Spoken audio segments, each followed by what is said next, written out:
contando historia. Imaginémonos 300 años adelante y que esto ya no exista, o sea, otra civilización la que viene a este territorio que actualmente ocupamos nosotros, digamos los argentinos, y comienza a revisar, a destapar, a excavar y encuentra carteles, drugstore, kiosco,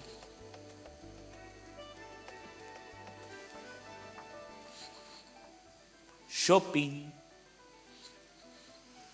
Le va a decir, bueno, esta tierra estuvo ocupada o fue invadida o estuvo bajo la influencia cultural de los pueblos del norte, que fueron en una expansión rauda de 100 años, 150 años, expandiendo ya no militarmente, sino culturalmente su civilización. De tal modo, un almacén lleno de productos para ser expendidos a los habitantes se llamaba drugstore, o un círculo cerrado, una construcción cerrada con pisos resbaladizos donde no pueda haber sostén que permita reflexionar sobre la materia o la mercadería puesta a nuestra vista, con una música funcional adormecedora, con una temperatura ideal que nos aleja del mundanal ruido, del calor, del frío, de la problemática exterior, nos hace sentir un espacio feliz. Se llama o se llamaba shopping.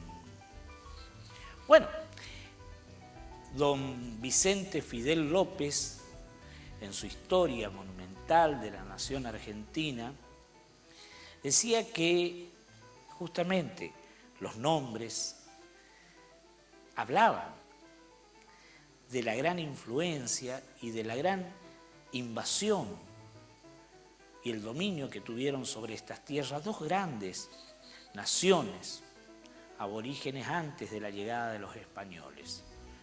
Por toda la región de los Andes, desde el norte de Sudamérica hasta el sur, los incas, con su idioma aglutinador, el quechua o quichua, y por el lado del Atlántico, los guaraníes, desde el Caribe hasta el sur de la provincia de Buenos Aires. Y en el medio toda una suerte de naciones, tribus, grupos étnicos que iban corriendo de la dominación de estas dos grandes corrientes, guaraníes e incas. Y en el sur quedaron, porque todavía no habían llegado a la llegada de los españoles, otros reductos antiquísimos en el tiempo, que dejaron toda una suerte de toponimia, de nombres grabados en pueblos, en los ríos, en los lagos, en las lagunas, en las hondonadas, en las quebradas, en las mesetas, en las altas montañas, con una lengua exquisita. Nombres como Choele Choel, como Nahuel Huapi, como Quetrel, como Lapaquén, como Trenque, Lauquen, Neuquén. Son nombres con una sonoridad única en la tierra. Esos nombres que en cientos, en miles, han sido cambiados por el invasor español primero y después en forma ignominiosa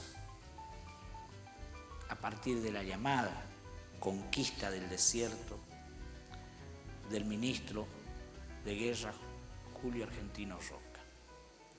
Desde el mismo Buenos Aires hasta los lagos maravillosos de la Tierra del Fuego sufrieron también la conquista.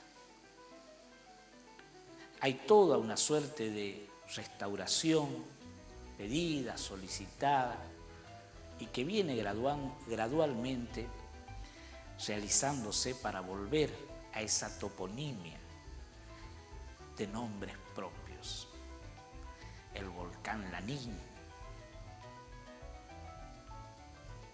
o ese otro Cerro Fitzroy, que nada tiene que ver con el nombre que tenía dado por esas poblaciones autóctonas que lo vivieron, que lo santificaron y que lo adoraban como un dios.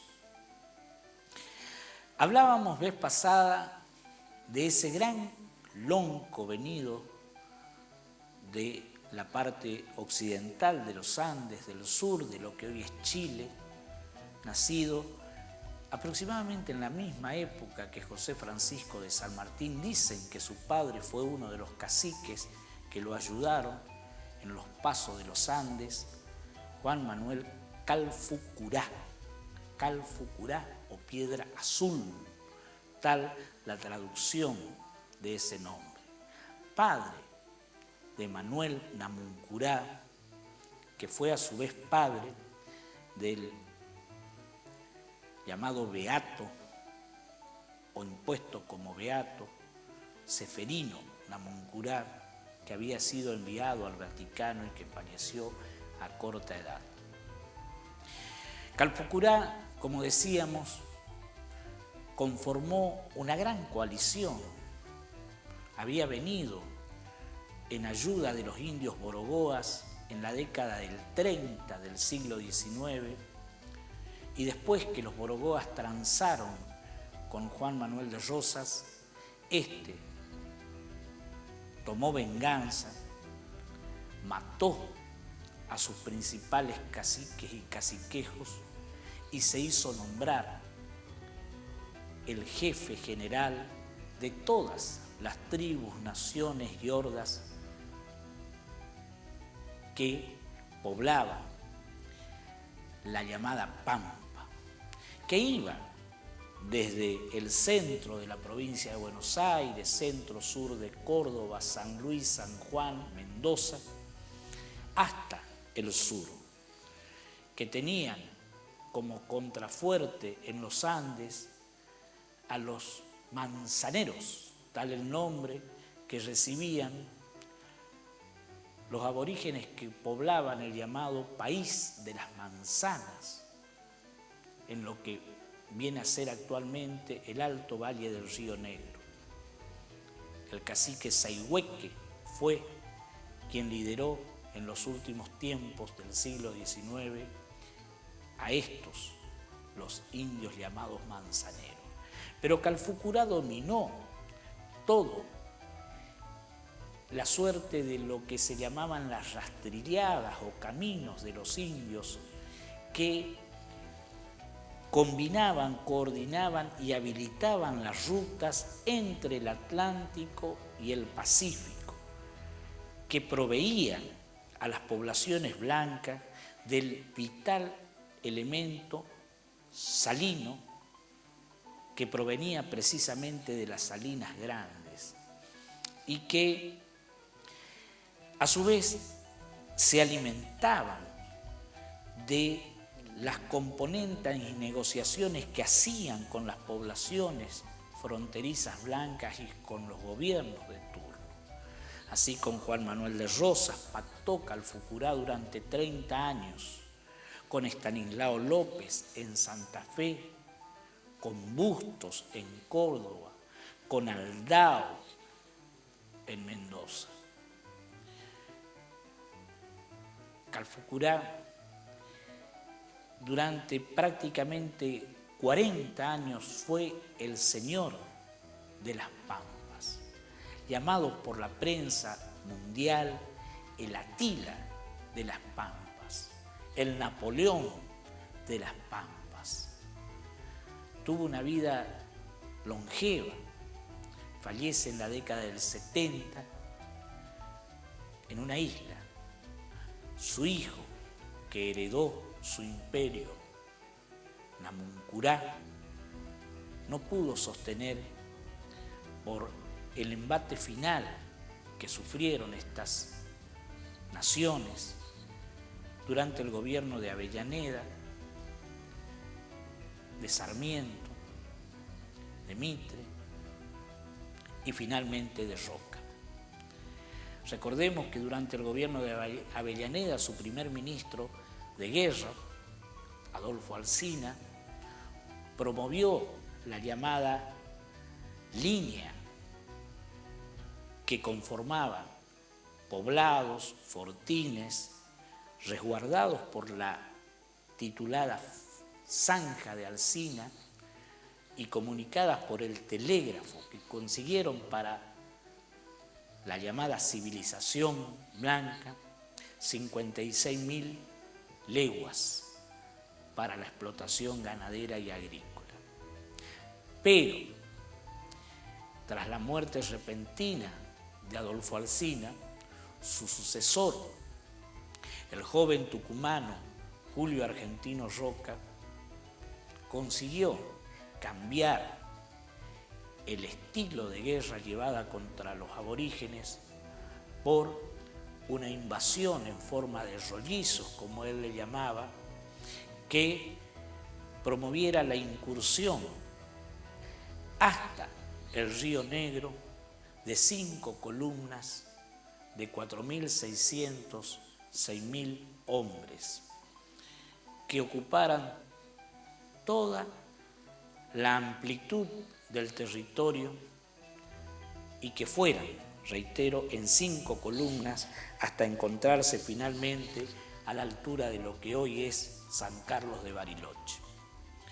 Así, hacia 1885, ya muerto el cacique Calfucurá, el Estado argentino pudo hacer finalmente pie firme en esas latitudes, dejando enormes latifundios repartidos entre pocas manos. La suerte de los indios fue terrible.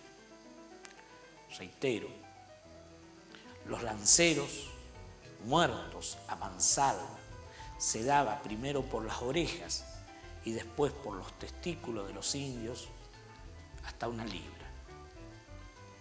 Las mujeres repartidas como personal doméstico en Buenos Aires y en las provincias limítrofes de la llamada frontera, los viejos muertos de hambre tirados en el desierto y los niños repartidos entre las familias bien para el servicio, como lo llamó el mismo ingeniero que diagramó y proyectó la Zanja de Alsina, un servicio prácticamente esclavo.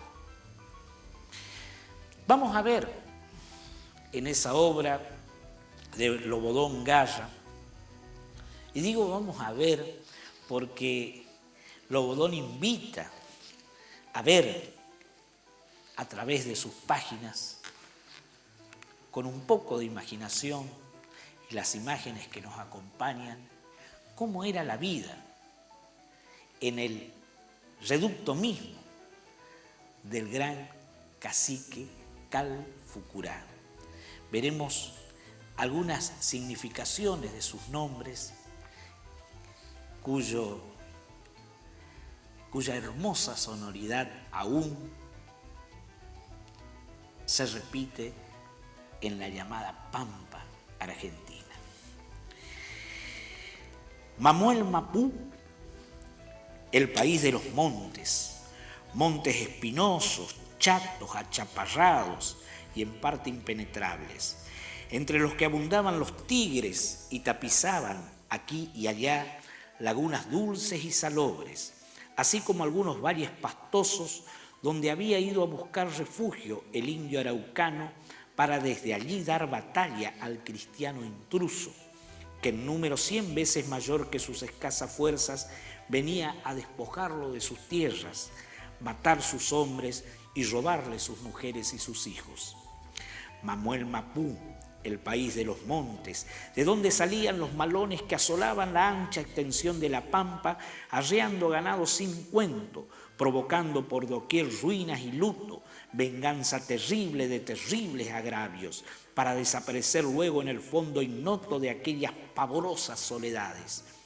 Mamuel Mapú, el país de los montes, cruzado por doquier lo mismo que toda la llanura por largas y tortuosas rastrilladas que había que conocer para no extraviarse en ellas, las principales de las cuales llevaban hacia el oeste, hacia Nahuel Mapú, el país de los tigres, y hacia Leubucó y Poitaihue, el país de los ranqueles. La mayor de todas esas sendas cruzaba toda la pampa en sentido diagonal, desde las vecindades de Buenos Aires hasta el sur de Chile, pasando por Sierra Chica, donde se abría en varias direcciones al Bragado, a Cruz de Guerra, a Saladillo y Las Flores, avanzando al oeste por la Laguna Blanca Grande, para seguir luego a Guaminí y Carué, y desde allí entrar en la zona montuosa y cruzarla por un largo valle, antiguo lecho de un río cuaternario, más tarde llamado Valle Argentino, que terminaba por el poniente en temibles travesías, al fin de las cuales se llegaba al río Colorado y desde allí al río Negro, y luego hacia la cordillera que atravesaba por pasos no fáciles de transitar, pero bien conocidos por los indios. Esta gran rastrillada que pasaba en toda su extensión por los lugares más altos y las mejores aguadas, que a veces alcanzaba hasta 500 metros de ancho y estaba compuesta por multitud de sendas que se acercaban o alejaban, se juntaban o cruzaban, a veces marcadas en el suelo por 1 metro de profundidad, era el camino principal utilizado desde épocas inmemoriales por los indios araucanos que arreaban ganado desde las pampas para llevarlo a Chile, y era conocido con el nombre de rastrillada o camino de los chilenos. A lo largo del camino de los chilenos habían asentado sus toldos numerosas tribus, en grupos dispersos de 10 a 50, con 100 a 60 personas, cada uno con un lonco o jefe, extendidas especialmente cuando se entraba en la zona montuosa, donde se sentían más al resguardo del ataque del cristiano. Los toldos o lof estaban formados de cueros de yeguarizos cosidos unos a otros con nervios, tendones de avestruz o tiendos cortos, y colocados sobre armazones de palos clavados en el suelo, de menor a mayor, en cuyos horcones se cruzaban varas o tientos largos. Todos ellos tenían una abertura por la que no se podía entrar sin agacharse y estaban divididos en compartimientos según el número de ocupantes, los que generalmente eran una familia compuesta de un hombre con una o varias mujeres, según las que podía mantener, y los hijos. Sobre el suelo, para dormir, se colocaban cueros de oveja y se cubrían con quillangos de guanaco, zorro, vizcacha, liebre o zorrino. Las divisiones consistían en mantas colgadas de alguna varilla horizontal sostenida en los horcones. En el centro del toldo había casi permanentemente encendido fuego, cuyo humo salía por una abertura que siempre se dejaba en el techo. Esos toldos eran fácilmente transportables y sus dueños los mudaban según las necesidades de su manutención y la de sus animales, así como la de las contingencias de la guerra, trabajo que siempre ejecutaban las mujeres. En la puerta de los toldos se veían las lanzas de sus dueños clavadas en el suelo. Entre esos toldos, colocados sin orden ni concierto, circulaban innumerables perros, se amontonaban restos de animales muertos, especialmente yeguarizos, que servían de principal alimento a los indios. Sobre el camino de los chilenos, en la zona conocida como Salinas Grandes y en el lugar que llevaba el nombre de Chiligüé, junto a un monte de caldenes, algarrobos, piquillines y sombra de toro, donde se abría una amplia llanura pastosa bordeada de una pequeña laguna de agua dulce, se levantaban los toldos del gran cacique Calfucurá, Piedra Azul, compuesto de aquellos en que residía el mismo cacique con sus 33 mujeres y algunos de sus allegados más inmediatos, aunque la gente que lo obedecía se extendiera a lo largo de la Rastrillada y aún por Carué y Guaminí. Generalmente alrededor de los toldos había mucho movimiento. Algunas veces eran los indios que habían salido a bolear, trayendo gamas, venados y avestruces. Había oportunidades en que traían muchos hallados muertos en el campo a consecuencia del granizo caído en alguna fortísima tormenta el día anterior, y cuereaban o desplumaban los animales mientras varios de ellos se desayunaban con los menudos crudos de las gamas, rodeados de los perros que siempre esperaban su parte. O si no, eran los jinetes de espléndidos caballos, con el cartílago de la nariz dividido para que pudieran respirar mejor, que se ocupaban de variarlos, mientras otros jugaban a la chueca, contemplados por mocetones tirados boca abajo, comiendo chauchas de caldén o masticando una resina que producían algunos árboles del monte. En un corral de ramas, a un costado de los toldos, algunos indios se ocupaban de variar caprichosamente las manchas de varios potrillos picazos, para lo cual cortaban parches iguales de su cuero, pasándolos rápidamente de unos a otros para coserlos después con delgados tiendos.